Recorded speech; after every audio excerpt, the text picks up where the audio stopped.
Wakil Presiden Gibran Rakabuming Raka mengisi materi dalam retret kepala daerah hari ke-6 di Akademi Militer Magelang, Jawa Tengah. Saya kira tertutup ya. Nanti kalau terbuka jadi nggak bebas. Media boleh masuk ke dalam nggak sih Pak? Enggak. Di luarnya aja. Kita di luar aja ya. Supaya hal-hal yang bersifat tertutup, yang perlu diketahui kepala daerah, itu juga ada trik-trik lapangan biasa lah, namanya kepala daerah itu kan art seni ya.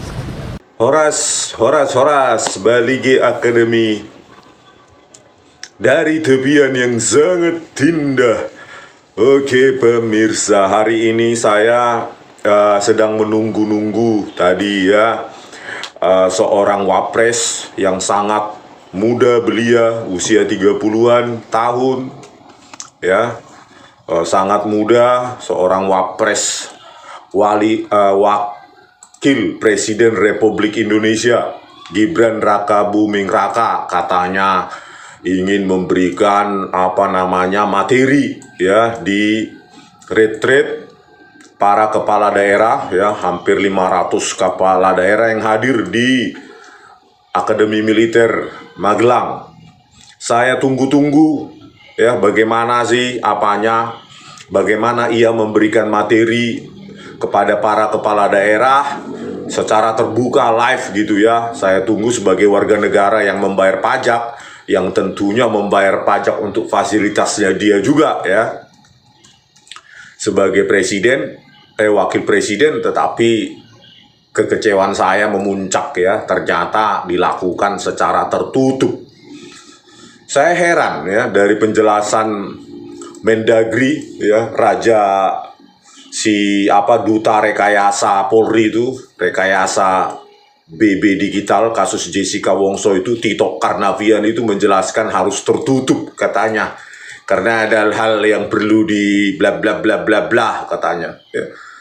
Ya seharusnya kan rakyat berhak mendengar secara langsung dari mulut Wapres ini gitu loh, Wakil Presiden Gibran Rakabuming Raka ini ya, sehingga kekecewaan orang yang tidak memilih dia akibat perbuatan Paman Usman di Mahkamah Konstitusi itu bisa terobati ya.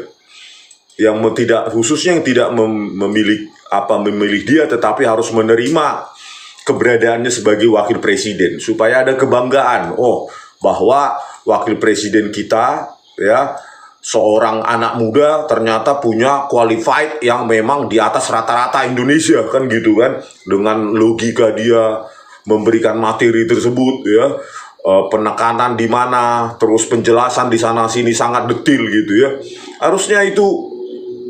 Seharusnya harus kita saksikan gitu loh ya, supaya kita tidak pesimis. Ini orang apakah karena bansos yang 500 triliun itu, bansos beras yang 22 juta bansos itu, atau karena Paman Usman, atau memang layak memang dia menempati posisi wapres itu ya, tetapi kekecewaan demi kekecewaan. Nah, jadi ya kita nggak tahu kualifikasinya gitu loh. Kalau dulu kan cuma debat kan bisa dihafal ya.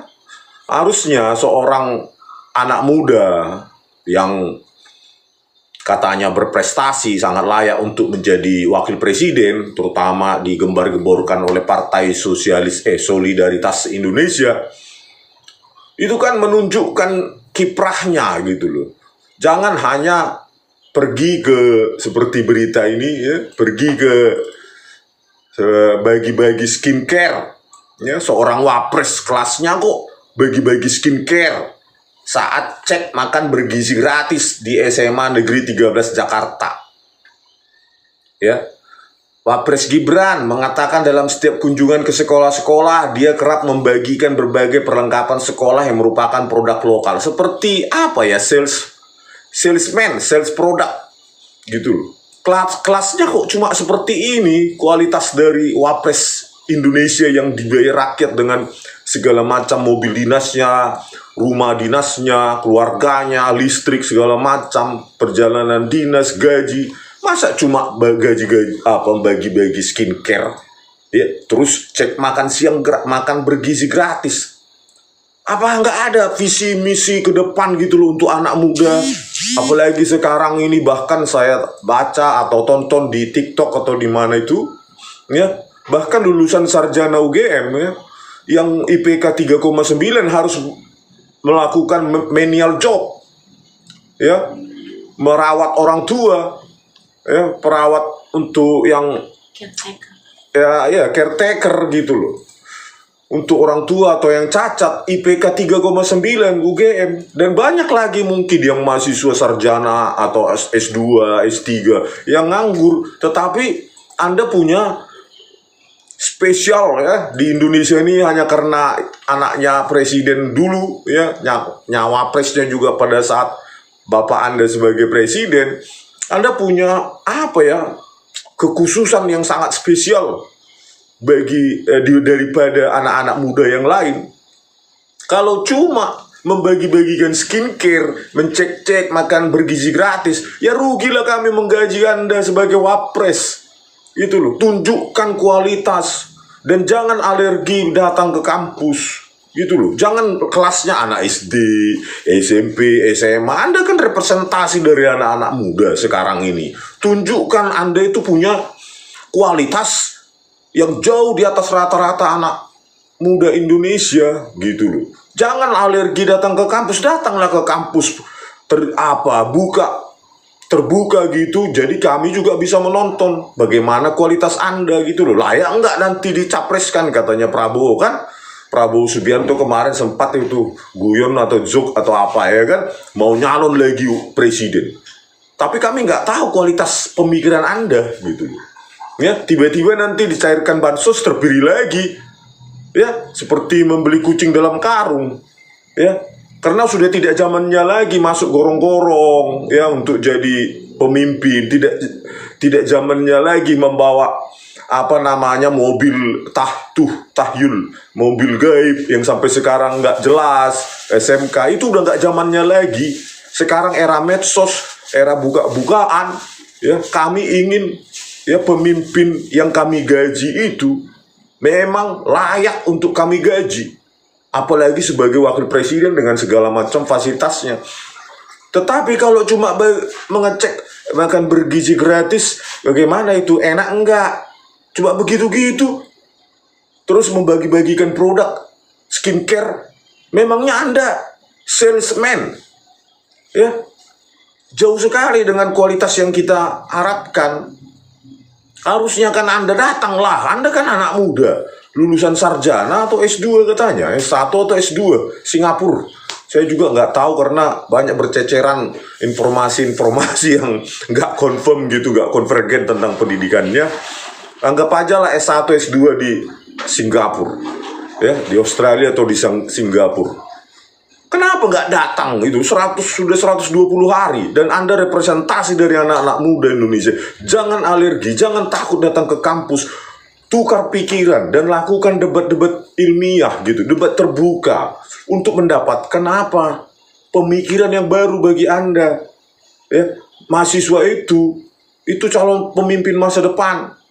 Ya, walaupun dia tidak anaknya presiden, datanglah ke kampus, tunjukkan apa kualitas Anda gitu loh. Jangan, coba ngecek anak-anak SD, SMP, SMA. Anda kan apa ya, wakil presiden gitu loh. Anak muda yang katanya dipilih karena talentanya luar biasa, punya perusahaan banyak, martabak dan lain-lain, ya. Punya banyak, pokoknya banyaklah kualitas Anda itu menurut PSI dan yang lain ya. Jadi ya tunjukkanlah itu gitu loh.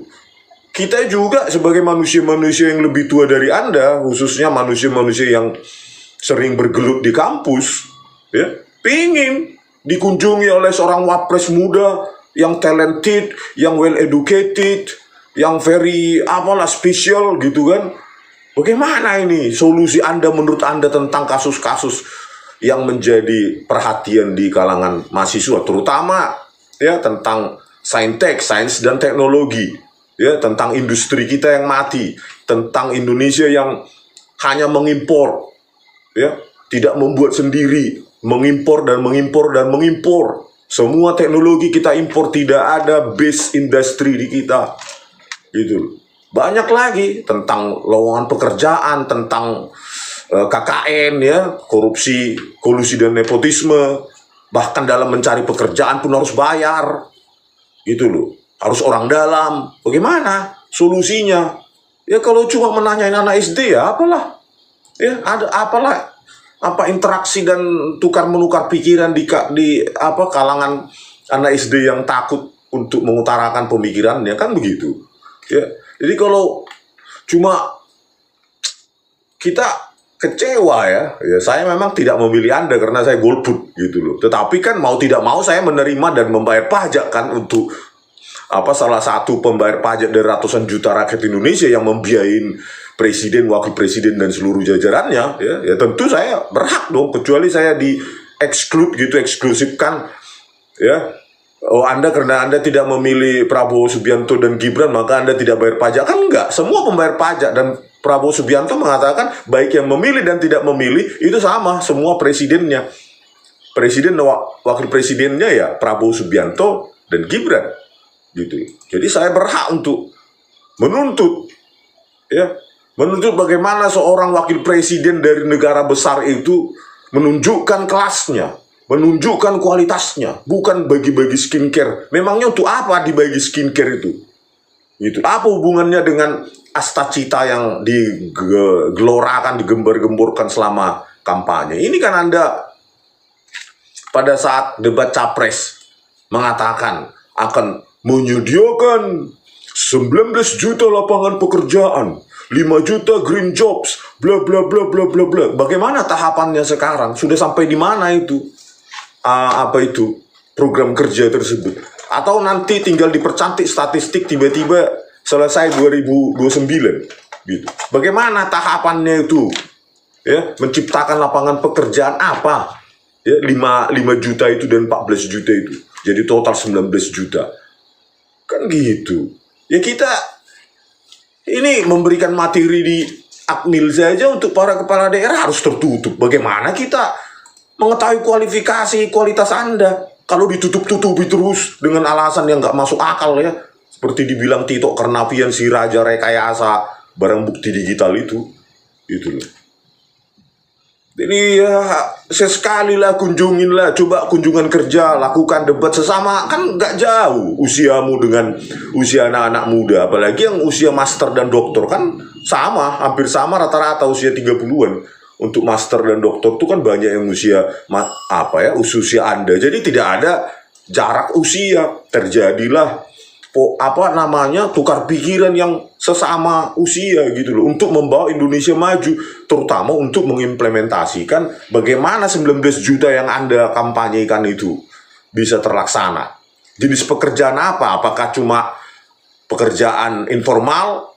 Ya, informal seperti parkir, ojol, oga, itu sudah dianggap pekerjaan gitu. Atau pekerjaan yang bagaimana? Pekerjaan industri, pekerjaan high-tech, pekerjaan formal, kan banyak jenis pekerjaan. Coba dispesifikasikan. Dan bagaimana roadmap-nya untuk melakukan itu. Kan ini bukan kampanye lagi. Ini sudah pekerjaan real. Gitu loh. Ya bantulah Pak Prabowo untuk menyerap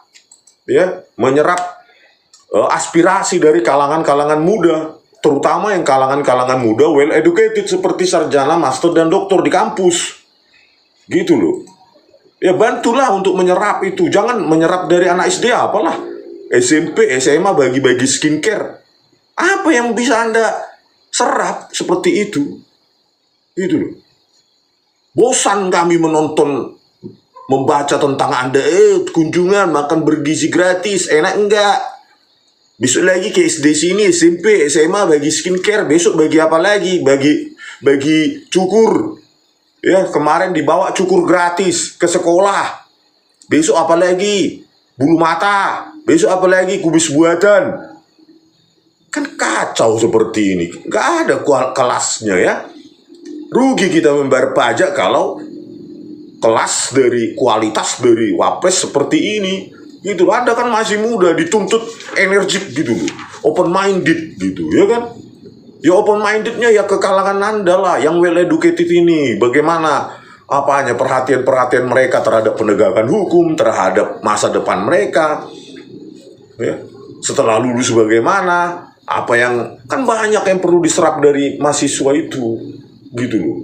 Ya, dan banyak kalangan-kalangan lain lah yang educated juga kunjungi gitu loh. Dan harus terbuka, jangan tertutup gitu loh. Kalau tertutup kan publik nggak bisa melihat. Ya, lihat KDM itu, coba nggak bisa mencontoh Kang Deddy Mulyadi, semua terbuka ditaruh di YouTube-nya. Itu orang pun bisa mendapatkan pelajaran, pemahaman. Oh, apa ya masalah yang sesungguhnya di lapangan gitu loh. Terjadilah tukar pikiran, terjadilah identifikasi. Anda mendapatkan identifikasi masalah di situ. Terus pada saat rapat kabinet atau rapat terbatas ke beberapa menteri, Anda kasih masukan. Gitu loh. Ya, saya salut sama KDM itu. Terbuka dia buat.